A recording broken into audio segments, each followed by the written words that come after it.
digitally Yeah, for the I know, tongue twister there. Sorry, my English not very good. So they're done digitally. Hey guys, welcome to The Good, the Bad, and the Truth with Bill with Nandy. I am Nandy, and the reason why I'm doing this podcast is to be able to interview different professionals to show you guys everything that goes into having a business. In this podcast, since I can't interview myself, I'm going to have... Hey guys, this is Brittany. She's going to be interviewing me today just to give you guys a little bit of insight of myself. Alright guys, so I'm Brittany, your host for today, and now we're sitting with Nandy. And of course, obviously, I know his profession as I'm his wife, but let's guess if you guys can figure it out with this rapid fire question in 1 minute. Are you ready? Let's do it. Alright. So, do you work a 9 to 5? No. Do you have to have a degree for what you're doing? Technically, yes. Okay. Are you able to train if you don't have a degree for it to get this job? Yes, but you need a license. A license. Okay. How long is it to get the license? At least 4 years on the job. Okay. And do you have a boss? No. Okay. Do you have people that work under you? Yes. All right. Have you guys figured it out? I'm still kind of... Okay, so the title of this podcast is The Good, the Bad, or the Truth. Which one would you like to start off with? Let's do the bad. The bad. So, of your occupation, what is the worst thing of your job? Honestly, it's the stress that comes associated with it. All the time you're working, no matter if you are at the job site, off the job site. As a business owner, you're always thinking about what's going to happen, what you have to project that's going to happen in the future, and be ready for it. So That is the most stressful part of the job. I can understand that. And then for like everyone who's watching, what's an example of that, of the bad that you say? Just the stress that comes associated with it. For example, if something goes wrong, then you're responsible for it. If deadline doesn't meet because of material fell behind, you're responsible for it. So always trying to keep the things in line so that those things don't happen also causes a lot of stress. But I think that comes associated with any business that you do, not just general contracting. Okay, so basically you're saying regardless if you are a business owner, everything does fall on you at the end of the day. Correct. Okay. All right, let's go to the good or the truth. Which one do you want to do next? Let's do the good. Okay, so we went through the bad news. So now what's the best thing about your job? The best thing is how satisfying it is to see something completed. A lot of times we're coming up with ideas or even doing renderings of something that might happen in the future, but you don't see how it's actually going to look. So once you see it completed and the homeowner's happy that it was done, then that's the best feeling ever. And even if you go by it or drive by it, you're pointing out what you did or showing the pictures of what you did, and that's really cool to do. And explain more like on the renderings part, just in case no one really understands that part. So sometimes before we do the jobs, depending on the scale of the job, we do rendering. So we do pictures and videos that are done in 3D, digitally. For the homeowner. Tongue twister there. Sorry, my English not very good. So they're done digitally. We're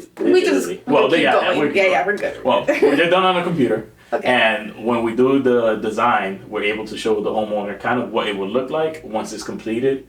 And they're able to have an idea of how their project is going to look, if they want to change certain selections or whatever it may be. That sounds nice. So just like to recap, so you get these 3D drawings just on paper, basically, and then you just see it in real life, like how the after is. So that's like the best thing. Correct. That's pretty awesome. That would be awesome to see it, like from a piece of paper, and then all of a sudden you see like this brand new remodel. Yes. I just imagine how your clients feel too. Yes. All right, so we did the good, the bad, and now we're doing the truth.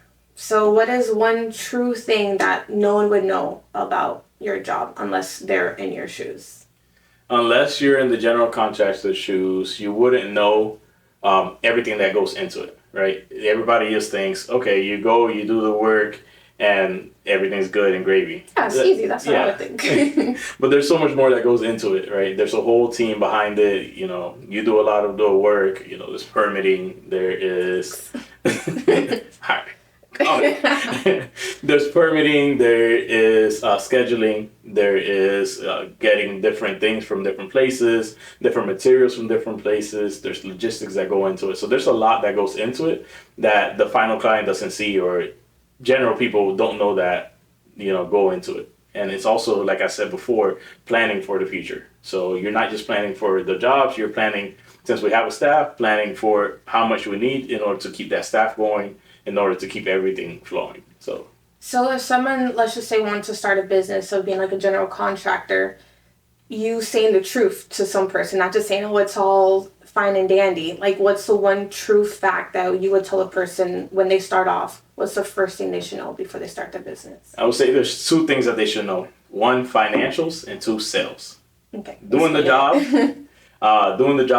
you can always find subcontractors or workers who know how to do the job. And it is important for you to have that knowledge. But if you don't have enough sales, then you're not going to succeed because you're not going to have enough work. And if you don't know the financials, then you're going to commit a lot of mistakes, spend money in the wrong places, or not have enough cash flow. Okay, so what's one good hint, or, you're trying to help your friend out, and tell what's the first step they have to take once they get their license and they want to start their business? I would say even before they get their license, what they should do is find a job in sales. That's what I recommend a lot of my young friends that are trying to get into the business, and also reading. The reading has helped me a lot. There's a lot of books for contractors. Actually, even here, I have one that is called Profit First for Contractors, and that one really breaks down of how you should, estimate the jobs, what things you should take into account whenever you're doing proposals, how you should manage your bank account so that your jobs are successful and your business is successful as well. Nice. So it's like a step guide for people who are starting off. Correct. All right. That's good. All right. So since we're done the good, the bad, the truth, everyone wants to know about the money. So how is it with this business? It's good. So as a general contractor, you're managing, if you're doing the type of work that we do, you're managing large sums of money. You have times when you have... And what is the work that you're doing? We want to know how to... We mostly focus on remodels, okay. Or we do new construction for investors. So you're managing large sums of money. You have deposits of 6 figures sometimes. So you are getting a lot of money. So you have to be able to manage it and know how to use it and, not overspend in certain things. Be very smart with it so that way you don't put yourself in a pickle. Okay. Nice. So how is it that I would get it? Because you said you need a degree or training, or how is it if I want to be like a contractor? Let's just say tomorrow I want to start with it. If you want to be a contractor, one of the pre-qualifications, especially here in the state of Florida, every state has different things that you could look up in the DVPR. But state of Florida, you have to have at least 4 years in the construction industry, and some of them have to be as a manager. So you want to make sure before you even try to go for it, you look up those qualifications that you need in the website. So that way you do the right things and the right steps. Okay, so then once you get your license, you pass all those really hard tests that you have to take as a contractor. What happens after? Well, you pass the test, which for me, it was super hard. The hardest test was the business and finance, just because of the length of it. It took me so long to take that test. I actually had to take it 3 times before I actually passed. But that's something that I always tell everybody, don't give up. A lot of guys fail. A lot of people I know have failed, and then they just give up, or they start putting it off, and they say, oh, I'll take it tomorrow, or I'll take it the next day, and they never take it. So don't give up. Keep taking it, even if you keep failing until you pass it, because I had to. So don't feel bad if you fail once. Hey, everyone fails once in a while. It just matters to keep going forward. Yep. All right, well, thank you so much. I really appreciate. Now I know you're a general contractor, so if anyone needs a job with their remodel, right, or build a home, you got a guy right here. All right, so now we're towards the end, so I would love to know, what would you be if you weren't a contractor? Would you still be in business? But before you answer the question, I'm actually going to have you draw what you would be. So here's a clipboard. And I know how your drawing is, so we'll let everyone else decide how good it is. What do you mean? All right, so you have to An artiste. show what would you be if you weren't a contractor? What would be your dream profession? My dream profession. Whatever comes to mind. Okay. Don't know. All right. If anyone has guessed it, comment down below what you think it is, because I have no idea. Oh, I think I know.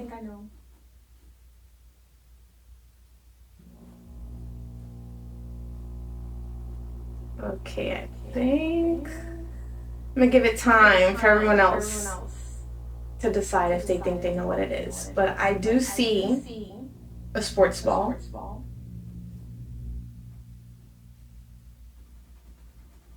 Okay.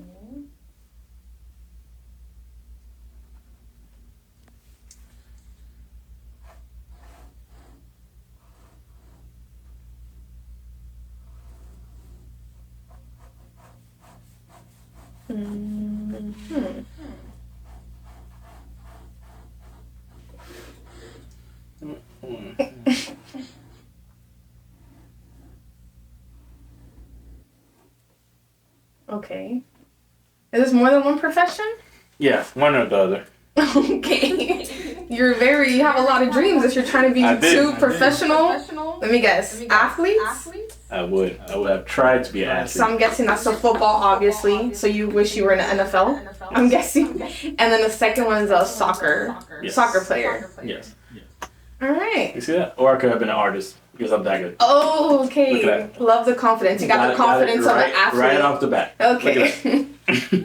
So you would like to be like a professional soccer or a football player? Yes. Or if not, do something in the field. Like in sports. In sports. But all right. Would have never thought. It's good to know your dreams. You know, yeah. That's why it's a dream. All right, you heard it here first. Well, yeah.